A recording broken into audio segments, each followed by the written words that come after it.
ሻሎም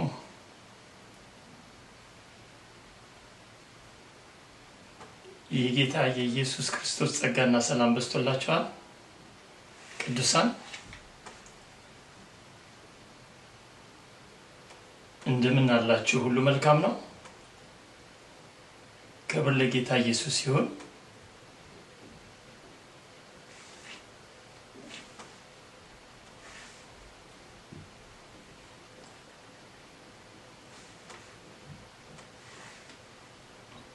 ሃሌሉያ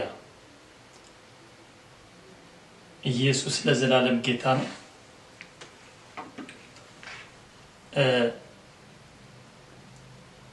እንግዲህ ያለፈው ሳምንት በጀመርነው የጸሎትና የጾም ጊዜ የመጀመሪያ ሳምንታችን ነው እግዚአብሔር ይረዳን በጌታ ፊት የመሆን እድል አግኝተናል ክብር ለጌታ ኢየሱስ ይሁን እና ዛሬ ከምንጸልየው የጸሎትና የጾም ጊዜ አንፃርም ስለ ጸሎት እንዴት እንጸልይ ለማንድን ነው ምንጸልየው የሚል ሐሳብ ይዤ መጥቻለሁ ዛሬ በፊታችሁ እግዚአብሔር ደግሞ ይረዳናል ክብር ለጌታ ኢየሱስ ይሁን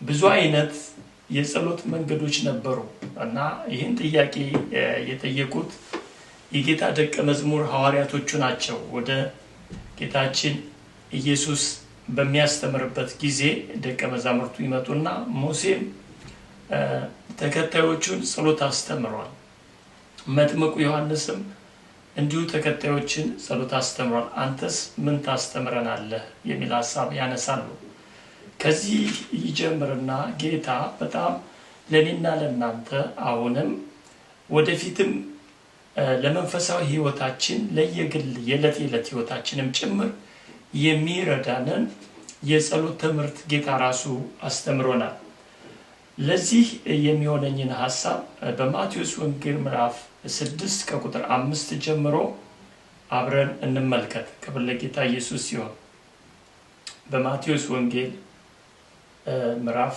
6 ከቁጥር 5 ጀምሮ ያለ ሐሳብ አብረን እንመለከታለን እንዲህ ይላል ስትጸልዩ እንደ ግብዞች አትሁኑ ለሰው ይታዩ ዘንድ በመኩራብና በመንገድ ማዕዘን ቆመው መጸለይን ይወዳሉና እውነት እላችኋለሁ ዋጋቸውን ተቀብለዋል አንተ ግን ስትጸልይ ወደ እልፍኝህ ግባ መዝጊያንም ዘግተህ በስውር ላለው አባትህ ጸልይ በስውር የሚያይ አባትህም በግልጥ ይከፍልሃል አሕዛብም በመናገራቸው ብዛት እንዲሰሙ ይመስላቸዋልና ስትጸልዩ እንደነርሱ በከንቱ አትድገሙ ስለዚህ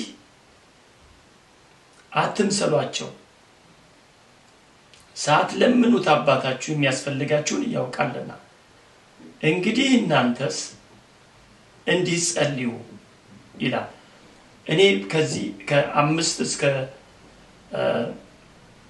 9 ባለው ሐሳብ ውስጥ 6 ነገሮች በደንብ አርገን እንድንመለከት ፈለኩ ጌታ እነዚህን ግብዝ የሆኑ ሰዎችን ባህሪ ፈጽሞ ግብዝነት አይኖራችሁ ስትጸልዩ በዛኝነት መንገድ በዚህ በሰው ሰራሽ የሆነ መንገድና ስርዓት ውስጥ ልትጸልዩ አይገባም አንተ ግን ስትጸልይ ወደ እልፍኝ ግባ ይላል በጣም እዚህ ጋር አንድ ነገር ላሳያችሁ ፈልጋለሁ በክርስትና ህይወት ውስጥ እንዴት ነው የምንጸልየው ይህ ቃል ያስተምረናል ከዚህ ቃል መንገድ ውጪ የሆኑ የጸሎት መንገዶች ለምን ከተለያየ ባክግራውንድ ነው የመጣ ነው የተለያየ አሁን ጌታ እንዳለው ግብዝነት ያለው የጸሎት መንገዶች እግዚአብሔርን የማያከብሩ እግዚአብሔር የሌለበት እግዚአብሔር የማያውቀው የጸሎት መንገዶች ሁላችንም ወደ ጌታ ስንመጣ የነበርንበት የኋላ ታሪኮቻችን የእግዚአብሔርን ጸጋ የእግዚአብሔርን ትክክለኛ ጽድቅ የማያሳይ ነበር ምክንያቱም እኔም እናንተም የዳንበት መንገድ ኢየሱስ ስለሆነ ነው እግዚአብሔር ደግሞ ዛሬ ሰውን ሁሉ ያዳነበት መንገድ ሰውንም ሁሉ የሚሰባበት መንገድ በጌታ በኢየሱስ ክርስቶስ በማመን እንዲሁ በሱ በሆነ ጽድቅ በሱ የሆነ ቅድስና በሱ የሆነ ትክክለኝነት ነው በክርስቶስ ደም የተነሳ እኔና እናንተ ነስተን ጸድቀን ተቀድሰን መጽሐፍ እንደዛ ስለሚል አንደኛ ቆሮንቶስ ምዕራፍ 1 ቁጥር 30 ላይ ኢየሱስ ክርስቶስ በእግዚአብሔር ፊት ጽድቃችን ቅድስናችን ቤዛችንም ሆኗልና ይላል። ስለዚህ እኔና እናንተ ወደ እግዚአብሔር የምንቀርብበት አባታችን ብለን ለመጸለይ አሁን ስትጸልዩ አባታችን በሉ ነው የሚለው። በብሉይ ኪዳን ታሪኮች ውስጥ በየትኛውም የሃይማኖት አስተምሮ እግዚአብሔርን አባቴ ብሎ መጸለይ አይቻልም፣ ድፍረትም ነው ይባላል። እኔና እናንተ ግን አባታችን ሆይ ብለን እንድንል የልጅነት መንፈስን ነው ሰጣችሁ የሚላል። እስቲ ወስጄ ላሳያችሁ በሮሜ 8 ላይ ከ14 ጀምሮ ክብር ለጌታ ኢየሱስ ሲሆን በሮሜ ምዕራፍ 8 ከ14 ጀምሮ እንደዚህ ይላል።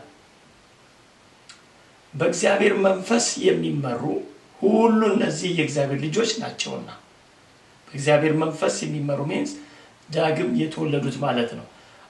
አባት ብለን የምንጮህበትን የልጅነት መንፈስ ተቀበላችሁ እንጂ እንደገና ለፍርሃት የባርነትን መንፈስ አልተቀበላችሁምና የእግዚአብሔር ልጆች መሆናችንን ያ መንፈስ ራሱ ከመንፈሳችን ጋር ይመሰክራል። ስለዚህ ተመልከቱ እንዴት እንጸልይ ለሚል ሰው በመጀመሪያ በጌታ በኢየሱስ ክርስቶስ አምኖ ይህን የእግዚአብሔር የልጅነት መንፈስ በልቡ ሊቀበል ይገባል ማለት ነው። ዳግም መወለድ ያስፈልገዋል።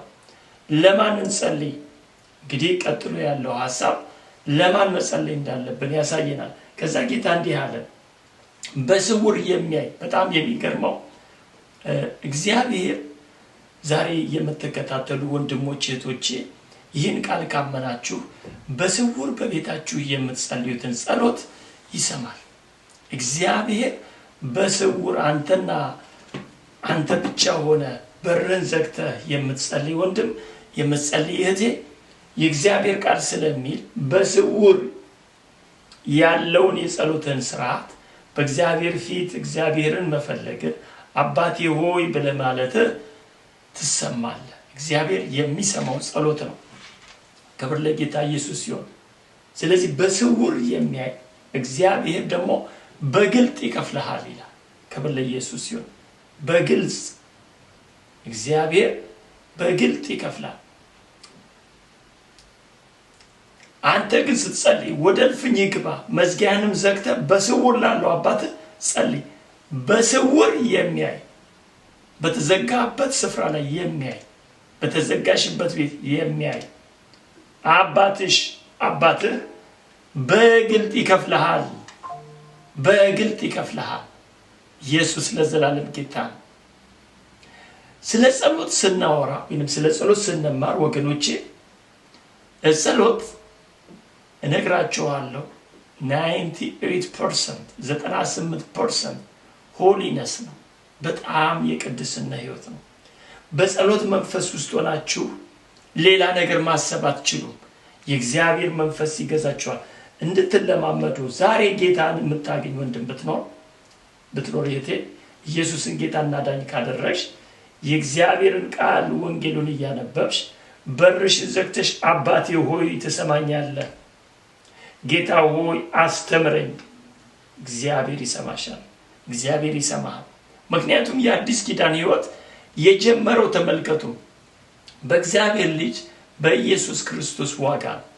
ያ ዋጋ እየከበረ ነው። እኔ አሁን ዛሬ ልነግራችሁ የመጣሁት በዚህ በከበረ ዋጋ ውስጥ የከበራችሁ ናችሁ። እነዚህን አንድ ሳምንት ሆኖናል፣ 2 ሳምንት ጊዜያቶች ይኖሩናል። አብራችሁ በቤታችሁ ጸልዩ። ግማሽ ቀን ሙሉ ቀን የምትችሉትን ያክል it's not law ህግ አይደለም። በጸሎት ግን የእግዚአብሔርን ህይወት ተለማመዱት።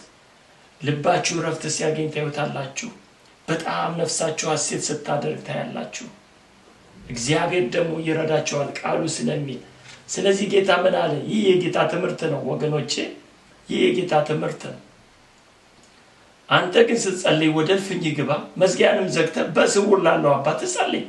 በስውር የሚያይ አባትህ በግልጥ ይከፍልሃል። አሕዛብ ሚንስ ተመልከቱ፣ የማያምኑ ከጌታ ጋር ያልተባበሩ እግዚአብሔርን የማይፈሩ እግዚአብሔር የማያውቁ እግዚአብሔር በፈለገው መንገድ ውስጥ የማይገኙ ማለት ናቸው። እነዚህ አሕዛብ ሚንስ አውት ኦፍ ኮቨናንት ናቸው፣ ከኪዳን ውጭ የሚኖር ሰው ማለት ነው። ብዛት እንዲሰሙ ይመስላችኋልና ስትጸልዩ እንደነርሱ በከንቱ አትድገሙ ይላል። ያ ከንቱ ጸሎት ነው፣ ድካም ያለው ጸሎት ነው። አስተካክል ጸሎትን ወንድሜ። የኔ ነገር እስከዛሬ አልተመለሰም። በመጀመሪያ ጌታ ባለ መንገድ ግባ፣ ጌታን ቅድሚያ አድርግ። ከዛ የጌታ መንገድ ምን እንደሚመስል ራስህ ደስ እያለ ሳታውቅ አድገህ ታየዋለህ፣ ከፍ ብለህ ታየዋለህ፣ ደስታ ይሰማል። ለጸሎት ማንም ሰው እንዲቀሰቅስ አትፈልግም፣ ትነቃለህ፣ ጥቅም አለው። ስለዚህ እንግዲህ እናንተስ እንዲጸልዩ በሰማያት የምትኖር አባታችን ሆይ፣ ተመልከት ጌታ ያስተማረው፣ ስምህ ይቀደስ፣ መንግስት ትምጣ፣ ፈቃድ በሰማይ እንደሆነች እንዲሁ በምድር ትሆን። ተመልከቱ፣ በሰማይ ያለው ፈቃድ በምድር የሚሆነው ምን ሆኖ ነው? ጌታ ነው ያስተማረው። ይህን ቃል ወስጄ በትንቢተ ኢሳይያስ ምዕራፍ 53 ላይ ላሳያችሁ። የጌታ ትምህርት ነው፣ ጸሎት ነው እየተማርን ያለ ነው። ግን እግዚአብሔር የሚሰራው ደግሞ በቃሉ ውስጥ ነው። ከቃሉ ውጭ እግዚአብሔር ለማንም አይገለጥም። ሪሊ ነው ማወራችሁ። ምንም ፈትሹ መጽሐፍ ቅዱስን። እግዚአብሔር ከቃሉ ከተናገረው ውጪ ፍቃዱ ያለው በቃሉ ስለሆነ ነው። ማንነቱ ነው፣ ባህሪው ነው፣ አምላካዊ ማንነቱ ነው። ሃሌሉያ። ተመልከቱ